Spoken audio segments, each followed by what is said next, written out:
और एक जहाज को, एक टैंकर को तबाह कर दिया गया है। और देखिए जो गौर करने वाली बात है वो इस जहाज की लोकेशन, इस टैंकर की लोकेशन जहां पर हमला हुआ है। देखिए जो खबर है उसके मुताबिक tensions in the Strait of Hormuz have intensified after another commercial tanker was struck by an unknown projectile near Lima, Oman, according to United Kingdom Maritime Trade Operations। ये जो हमला हुआ है ये ओमान के करीब लिमा में हुआ है।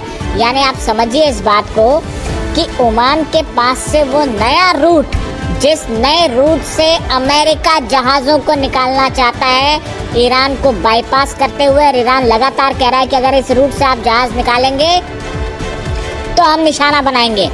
ओमान के पास लिमा में वहाँ पर ये हमले किए गए। ये सीधा एक बार फिर बड़ा झटका है अमेरिका को, और ईरान ने करारा जवाब दिया है अमेरिका को कि देखिए अगर वार्निंग के बाद भी आप नए रूट से जहाज़ निकालने की कोशिश करेंगे तो उसका नतीजा सामने है। ईरान की मिसाइल्स और ड्रोन्स तैयार हैं। अब इसके बाद एक बार फिर तनाव देखा जा रहा है। देखिए जो दूसरे दौर की जंग शुरू हुई इसकी मुख्य वजह यही थी कि ओमान के पास से एक नए रास्ते से जहाज़ों को निकालने की कोशिश हो रही थी, और जिसका ईरान ने विरोध किया, 3 जहाज़ों पर हमला किया, और फिर उसके बाद ये जंग का दूसरा दौर शुरू हुआ। अब एक बार फिर वही हालात बनते दिख रहे हैं। नए रूट से जहाज़ को निकालने की कोशिश हुई और ईरान ने उसे ठोक दिया है, जो खबरें हैं उसके मुताबिक। देखिए इसके अलावा और जो डेवलपमेंट्स हैं, the impact damage the vessel's engine room leaving it unable to maneuver while authorities launched an investigation. उसकी अब जांच हो रही है। तो जहाज़ तबाह है, उसका जो है स्टीयरिंग सब कंट्रोल रूम तबाह कर दिया गया। The incident follows earlier attacks on tankers in the region and comes as Iran continues warning ships against using what it describes as a US-backed shipping corridor without permission। देखिए असली मामला यही है। Iran का कहना है ये जो नया रूट बनाया गया है ये गलत तरीके से जो MOU साइन हुआ था उसके खिलाफ बनाया गया। अब हालात ये हैं कि अमेरिका के जहाज़ खड़े हुए हैं घेर कर अरब सागर में, लेकिन रेंज दूर रखे हुए हैं वो, क्योंकि अबू महदी मिसाइल की रेंज 1000 किलोमीटर है। तो अमेरिका ने जो अपने जहाज़ लगा रखे हैं वो ईरान के तट से करीब 1000 किलोमीटर की दूरी पर लगा रखे। खास तौर पर अबू मूसा आइलैंड है, केशम आइलैंड है, ये जो किश आइलैंड है, यहाँ से 1000 किलोमीटर की दूरी पर रखे हुए। उसके आगे नहीं जाते हैं क्योंकि पता है कि अबू महदी तबाह कर देगी।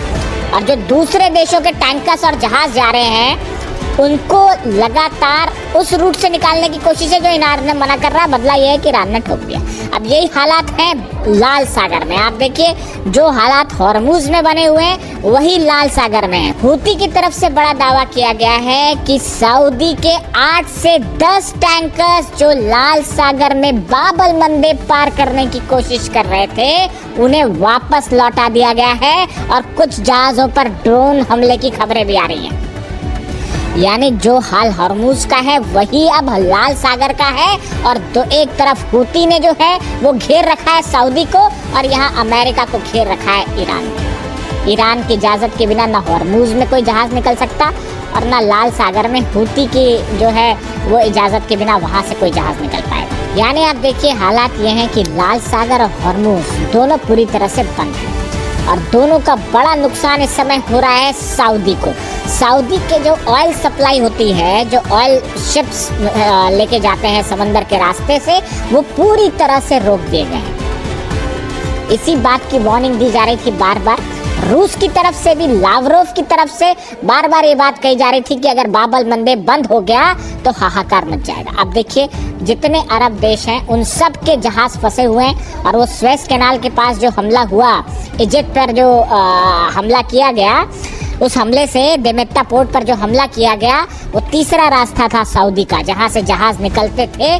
उसको भी एक वार्निंग दे दी गई है कि अगर यहाँ से जहाज़ निकालने की कोशिश करोगे तो यहाँ पर भी हमला किया जाएगा। यानी सऊदी को घेर लिया गया है तीनों तरफ से, और जहाज़ निकल नहीं पा रहे हैं सऊदी के। इसके अलावा देखिए एक और बड़ी और अहम खबर आई है।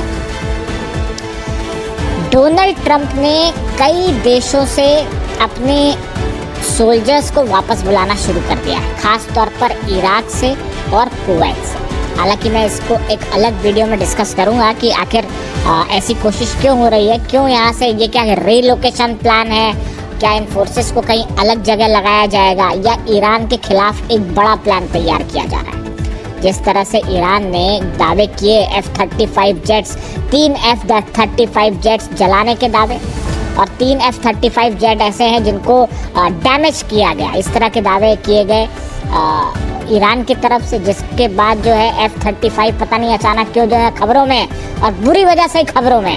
यानी आप देखिए 6 F-35 तबाह करने के जो दावे ईरान के हैं, इसने सनसनी फैला दी पूरे अमेरिका में। हालांकि अमेरिका की तरफ से कुछ नहीं कहा जा रहा, लेकिन ये कहा गया कि जॉर्डन में बेसिस पर खड़े थे, वहाँ पर हमले हुए हैं, कुवैत में हमले हुए और उसमें इनको नुकसान हुआ है। अब इसी बीच जो है अभी ये चली रही थी कहानी पूरी ईरान के दावे, इस बीच